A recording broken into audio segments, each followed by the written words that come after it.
सर्बानंद सोनोवाल ने असम के पहले बीजेपी मुख्यमंत्री के तौर पर शपथ ली है। सोनोवाल के साथ 10 मंत्रियों ने भी शपथ ली, जिनमें बीजेपी के 6 और असम गण परिषद और बोडोलैंड पीपल्स फ्रंट के 2 मंत्री हैं। मंत्री बनने वालों में हेमंत बिस्वा शर्मा भी शामिल है, जो कांग्रेस से बगावत कर बीजेपी में शामिल हुए थे। शपथ ग्रहण समारोह के दौरान प्रधानमंत्री नरेंद्र मोदी, लालकृष्ण आडवाणी और अमित शाह समेत बीजेपी के तमाम बड़े नेता मौजूद थे। बीजेपी शासित राज्यों के सभी मुख्यमंत्रियों के अलावा पंजाब और आंध्र प्रदेश के मुख्यमंत्री भी इस मौके पर पहुंचे। शपथ ग्रहण के बाद पीएम नरेंद्र मोदी ने लोगों को भरोसा दिलाया कि सर्बानंद असम के विकास में कोई कसर नहीं छोड़ेंगे। मुझे विश्वास है कि हमेशा प्रसन्न चित्त रहने वाले सर्बानंद जी असम के सर्बानंद के लिए कोई कसर नहीं छोड़ेंगे। पूरी मेहनत और लगन के साथ असम के भाग्य को बदलने के लिए पूरा प्रयास करेंगे। पूर्वोत्तर में पहली बार बीजेपी की सरकार बनी है। 126 सदस्यों की विधानसभा में बीजेपी गठबंधन ने 86 सीटों पर जीत हासिल की है।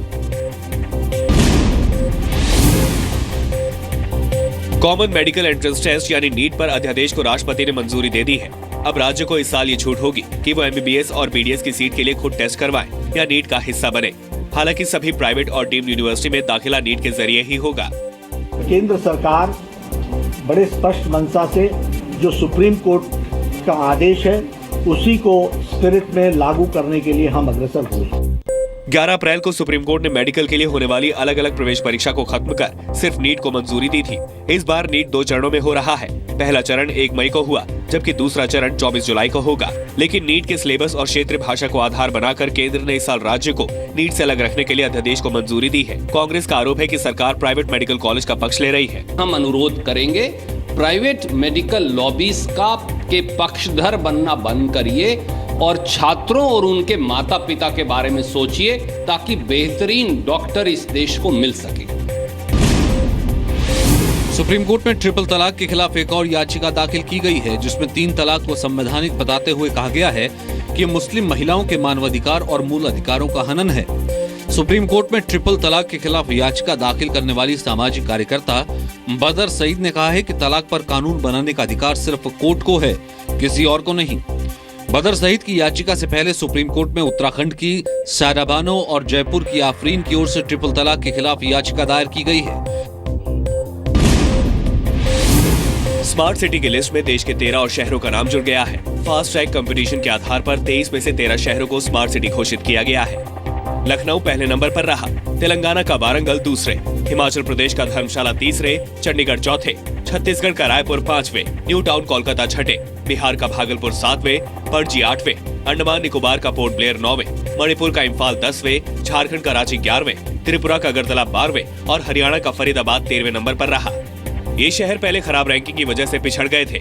शहरी विकास मंत्रालय ने इन शहरों को अपनी रैंकिंग सुधारने का मौका दिया था। 100 सिटीज स्मार्ट सिटीज का संदर्भ में 98 सिटीज का पहचान हो चुका है।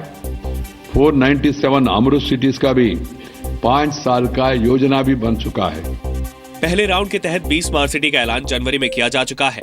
स्मार्ट सिटी मिशन के तहत 2019-2020 तक देश के 100 शहरों को स्मार्ट सिटी के तौर पर विकसित करने का लक्ष्य है। उत्तराखंड के मुख्यमंत्री हरीश रावत से सीबीआई ने विधायकों की खरीद फरोख्त के स्टिंग ऑपरेशन के बारे में पूछताछ की। रावत सुबह 11 बजे करीब पूछताछ के लिए दिल्ली में सीबीआई हेडक्वार्टर पहुंचे। उनसे 5 घंटे तक पूछताछ की गई। सूत्रों के मुताबिक रावत कई सवालों के जवाब नहीं दे सके। इसकी वजह से उन्हें 7 जून को दोबारा पूछताछ के लिए बुलाया गया है। हालांकि रावत का कहना है कि उन्होंने सभी सवालों के जवाब दे दिए। मुझे कोई सबूत पेश करने की जरूरत ही नहीं है, क्योंकि मैंने न कहा है कि मुझे विधायक चाहिए, न मैंने विधायकों का मोल भाव लगाया है, न मैंने किसी को पैसे दिए। हरीश रावत पर कांग्रेस के बागी विधायकों ने 26 मार्च को स्टिंग ऑपरेशन की सीडी जारी कर खरीद फरोख्त की कोशिश का आरोप लगाया था। उत्तराखंड में राष्ट्रपति शासन के दौरान स्टिंग ऑपरेशन की सीबीआई से जांच का आदेश दिया गया था। रावत ने दोबारा मुख्यमंत्री बनने के बाद सीबीआई जांच की अधिसूचना वापस ले ली, लेकिन सीबीआई ने उत्तराखंड सरकार के फैसले को मानने से इनकार कर दिया। हरियाणा में राज्यसभा की 2 सीटों को लेकर सियासत तेज हो गई है। पूर्व मुख्यमंत्री भूपेंद्र सिंह हुड्डा ने बाहरी व्यक्ति को टिकट देने का विरोध किया है। हुड्डा ने कहा है कि बाहरी को बर्दाश्त नहीं किया जाएगा। कोई ऐसा व्यक्ति जो हरियाणा के हित का और सबको मान्य हो, आजाद उम्मीदवार, उसको हम समर्थन की पार्टी सोच सकती है। हरियाणा का होना चाहिए, जो हरियाणा के हित का आदमी होना चाहिए, जो सबको मान्य हो। कांग्रेस के प्रदेश अध्यक्ष अशोक तंवर और कलायत से निर्दलीय विधायक जयप्रकाश ने भी हुड्डा का समर्थन किया है। पहले सुरेश प्रभु आ गए, अब ये आ गए।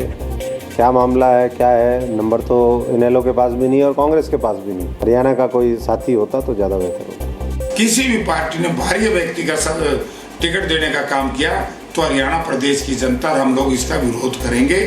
केंद्रीय मंत्री बीरेंद्र सिंह और सुरेश प्रभु का कार्यकाल पूरा होने की वजह से 2 सीटों पर चुनाव हो रहे हैं। चुनाव की अधिसूचना जारी हो गई है। 31 मई तक नामांकन भरे जाएंगे। 2 से ज्यादा उम्मीदवार होने पर 11 जून को चुनाव होगा।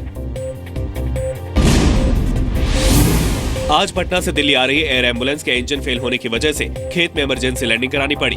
इस हादसे के वक्त एम्बुलेंस में कुल 7 लोग सवार थे, जिनमें से 2 लोगों को क्रैश लैंडिंग के वक्त गंभीर चोटें आई और उन्हें अस्पताल में भर्ती कराना पड़ा।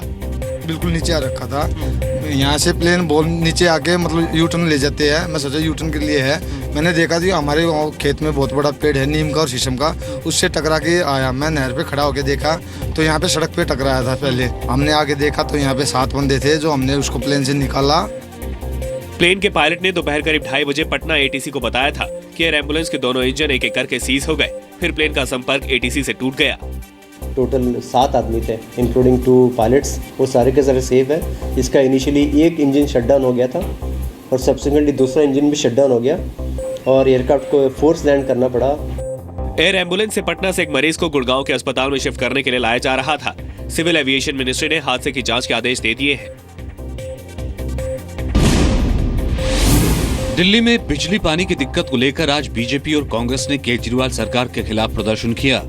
पहले बीजेपी कार्यकर्ताओं ने केजरीवाल के घर के बाहर विरोध जताया। बीजेपी के प्रदर्शन की खास बात ये थी कि इसमें केजरीवाल सरकार के मंत्री कपिल मिश्रा की मां अन्नपूर्णा मिश्रा भी शामिल थी। अपना तौर तरीका होता है। मैं जो दखलंदाजी करूंगी, हमारा जो काम है पार्टी का वो मैं कर रही हूँ, वो अपना काम कर रही है तो होता ही रहेगा। बीजेपी के प्रदर्शन के बाद कांग्रेस की महिला कार्यकर्ता पहुंची। कांग्रेस ने दिल्ली सरकार के खिलाफ मटकी फोड़ प्रदर्शन किया। केजरीवाल जी ने सरकार में आने से पहले दावा किया था कि हम आएंगे तो बिजली और पानी देंगे। आज वो गोवा में बैठे हैं। उनको शर्म आनी चाहिए कि आपसे दिल्ली तो संभल नहीं रही है। पिछले कुछ दिनों से दिल्ली के लोग बिजली कटौती से परेशान हैं। कई इलाकों में 3-4 घंटे के लिए बिजली जाने की शिकायत मिली है।